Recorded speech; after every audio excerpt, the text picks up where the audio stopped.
क्या हुआ जब बागेश्वर धाम सरकार के महाराज धीरेन्द्र कृष्ण शास्त्री राम मंदिर के उद्घाटन में पहुंच गए। वहां जाकर कुछ ऐसा कारनामा हो गया जिसे सुनकर आपके भी होश उड़ जाएंगे। प्यारे दोस्तों, राम मंदिर की प्राण प्रतिष्ठा होने में अब केवल कुछ ही दिन बचे हैं। जैसे जैसे समय नजदीक आते जा रहा है, वैसे वैसे सनातनियों का उत्साह और बढ़ता चला जा रहा है। और ऐसा हो भी क्यों ना, आखिर राम अल्लाह जो आने वाले हैं। राम मंदिर के भव्य प्राण प्रतिष्ठा समारोह में देश और दुनिया की बड़ी बड़ी हस्तियां आ रही हैं। लेकिन क्या हुआ जब अयोध्या पहुंचे साक्षात हनुमान जी कहे जाने वाले बागेश्वर धाम सरकार के महाराज धीरेन्द्र कृष्ण शास्त्री सभी अयोध्यावासी महाराज जी को देखकर ऐसे व्यवहार करने लगे जैसे मानो हनुमान जी साक्षात अयोध्या में आ गए हैं। दोस्तों, आप जानते हैं कि बागेश्वर धाम सरकार के पीठाधीश्वर महाराज धीरेन्द्र कृष्ण शास्त्री सनातन धर्म को खूब बढ़ावा देते हैं। उन्होंने सनातन धर्म का प्रचार करने में कोई कमी नहीं छोड़ी है। 22 जनवरी 2024 को राम मंदिर की प्राण प्रतिष्ठा होनी है, लेकिन प्राण प्रतिष्ठा से पहले कुछ ऐसे चमत्कार होने लगे हैं जिसे देखकर वैज्ञानिक भी हैरान है।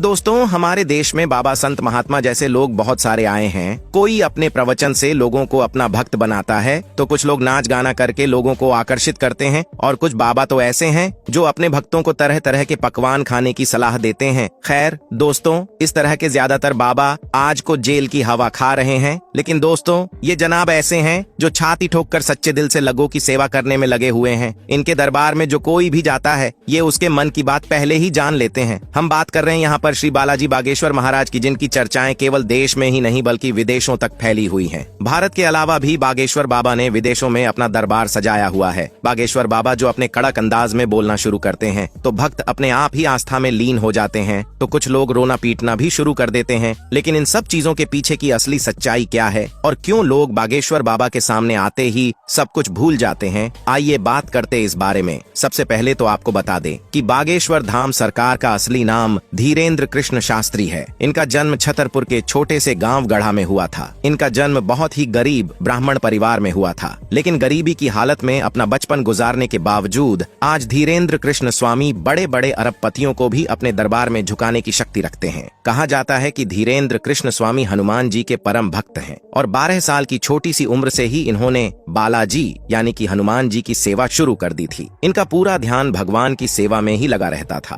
और सालों तक इसी तरह तपस्या करने के बाद धीरेन्द्र कृष्ण स्वामी को कुछ ऐसी शक्तियां प्राप्त हुईं जिनकी मदद से आज वह सामने मौजूद व्यक्ति के बिना बताए ही उनकी परेशानियां समझ जाते हैं और उसे पर्चे में लिख देते हैं। इनके द्वारा लिखा गया एक एक शब्द 100% सत्य होता है, जिसका सबसे बड़ा प्रमाण ये है कि आज तक कोई भी इन्हें झूठा साबित नहीं कर पाया। ऐसे में होता ये है कि जिस किसी भी शख्स की अर्जी को बालाजी सरकार स्वीकार कर लेते हैं, उस व्यक्ति को या फिर उसके परिवार के किसी भी व्यक्ति को लगातार 2 दिन सपने में बंदर नजर आते हैं। और ये कोई मंगलिक बात नहीं है। दोस्तों, जितने भी लोगों अर्जियां लगी हैं, उन्होंने खुद इस बात को स्वीकार किया है। हालांकि फिर भी मीडिया वालों को कहां लोगों की बात पर विश्वास होता है, वो तो खुद अपनी आंखों से सब देखना चाहते हैं। इसी चक्कर में कई सारे मीडिया हाउस बागेश्वर बाबा के भक्त बनकर भीड़ में इकट्ठा हो जाते हैं, ये देखने के लिए कि आगे के दरबार में होता क्या है। लेकिन जो मीडिया वाले दरबार में गए तो ये देखकर हक्के बक्के रह गए कि बागेश्वर बाबा ने उन्हें पहचान लिया था और उनकी पोल लोगों के सामने खोल दी। इस पूरे सर्वे को देखने के बाद मीडिया वाले भी बालाजी सरकार के सामने नतमस्तक हो गए। आजकल बागेश्वर धाम सरकार सुर्खियों में है राम मंदिर जाने की वजह से, क्योंकि मित्रों, अयोध्या राम मंदिर का उद्घाटन 22 जनवरी 2024 को होने जा रहा है। इसी दिन मंदिर में भगवान की प्राण प्रतिष्ठा की जाएगी। भगवान अयोध्या में श्री राम जी का मंदिर पूरा बनकर तैयार हो चुका है।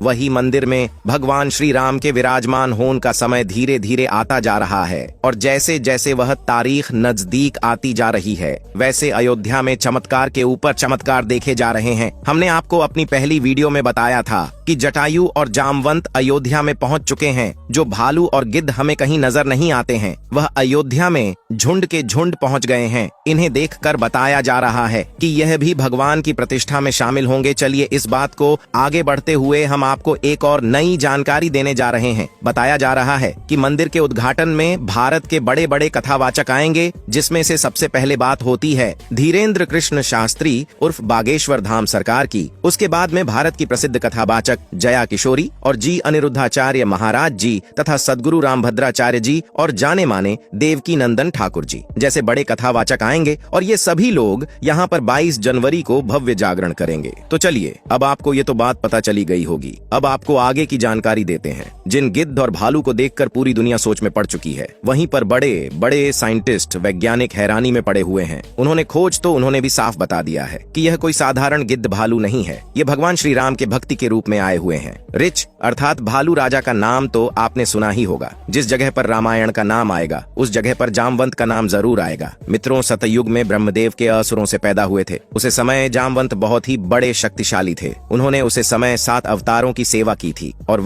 यह अवतार श्री विष्णु जी के हुए थे। जरा आप सोचिए कि कितने बड़े कितने बुद्धिमान थे। जामवंत जिस समय भगवान श्री राम का जन्म हुआ था उसे समय जामवंत ने भगवान श्री राम की सेवा ज्यादा की थी। जामवंत भगवान श्री राम के साथ एक सच्चे भक्ति के रूप में जाने जाते हैं। जामवंत का उन मंत्रियों में सबसे पहले नाम था जो भगवान श्री राम को समय समय पर सलाह दिया करते थे। राम जी उनको ही अपना सबसे बड़ा मंत्री मानते थे। जामवंत हनुमान जी से भी बड़े शक्तिशाली पराक्रमी बलवान वीर थे। जामवंत कोई साधारण भालू नहीं थे। जब श्री राम अर्षि मुख पर्वत पर पहुंचे थे उसे समय भी जामवंत ने ही राम जी को सलाह दी थी। उन्होंने बताया था, हे प्रभु, अगर आप बाली के सामने गए तो आप हार जाओगे, तो वह आपको पराजित कर देगा। बाली के शरीर के अंदर आदि शक्ति दूसरे व्यक्ति की आ जाती है। इस समय बाली का वध करना संभव नहीं है। बाली के साथ वध वही व्यक्ति कर पाएगा जो एक साथ इन 7 वृक्षों को एक ही बार में दहा देगा जो वृक्ष थे। ताड़ के यह बात सुनकर भगवान श्री राम ने एक ही बार में इन 7 वृक्षों को काट दिया और इस समय बाली भगवान श्री राम के हाथों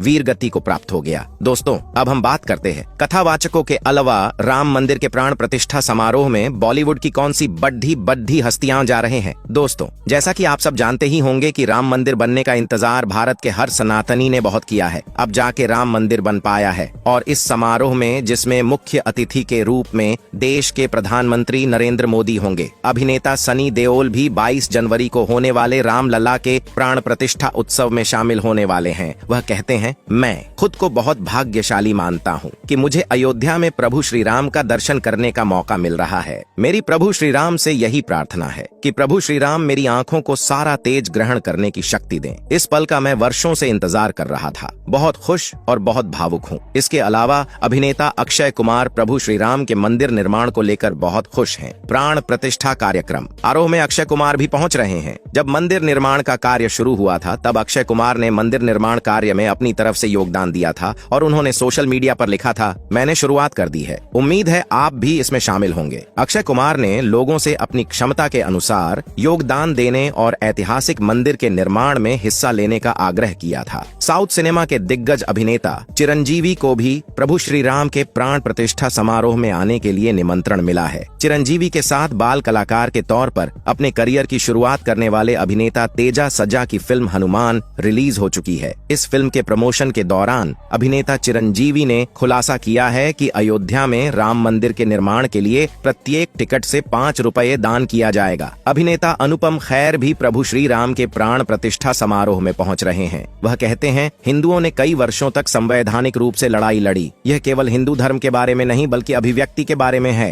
तमाम बाधाओं के बावजूद प्रभु श्री राम का मंदिर बना है। हम सभी भारतीय इस ऐतिहासिक दिन का इंतजार कर रहे थे। निर्माता निर्देशक B.R. चोपड़ा के धारावाहिक महाभारत में भीष्म पितामह की भूमिका निभाने वाले अभिनेता मुकेश खन्ना भी अयोध्या प्रभु श्री राम की प्राण प्रतिष्ठा समारोह में पहुंच रहे हैं। मुकेश खन्ना कहते हैं, अयोध्या में राम मंदिर का निर्माण पूरे देश के लिए गौरव की बात है। सरकार ने भव्य राम मंदिर का निर्माण कराकर देश को एक नई पहचान दिलाई है। इसकी भव्यता हम सभी को देखनी चाहिए। एक रिपोर्ट की माने तो इस लिस्ट में सुपरस्टार अमिताभ बच्चन का नाम शामिल है। माधुरी दीक्षित को भी राम मंदिर के उद्घाटन समारोह के लिए चुना गया है। दरअसल यहाँ हम Ek Tha Tiger fame star Ranvir Shorey के बारे में बात कर रहे हैं, जो इन दिनों श्री राम मंदिर उद्घाटन से पहले अपने बयानों के लेकर चर्चा में हैं। लेकिन अब उन्होंने लोगों की आस्था का सम्मान करने वाली बात कही है। बता दें कि मंदिर की जमीन को लेकर बहस ऐतिहासिक राजनीतिक रही है और दशकों से चली आ रही है, लेकिन अब जाके राम मंदिर बन चुका है जिससे हर भारतीय अब खुश है। इसी के साथ इस प्रोग्राम में बागेश्वर धाम सरकार के महाराज जी राम मंदिर में अपने वचनों से हर सनातनी का उत्साह बढ़ाएंगे। बाबा जी को खास और सबसे पहले निमंत्रण भेजा गया। प्यारे दोस्तों, राम मंदिर बनने की अगर आपको जरा सी भी खुशी है तो इस वीडियो को लाइक करके कमेंट बॉक्स में जय श्री राम लिखना न भूलें। धन्यवाद।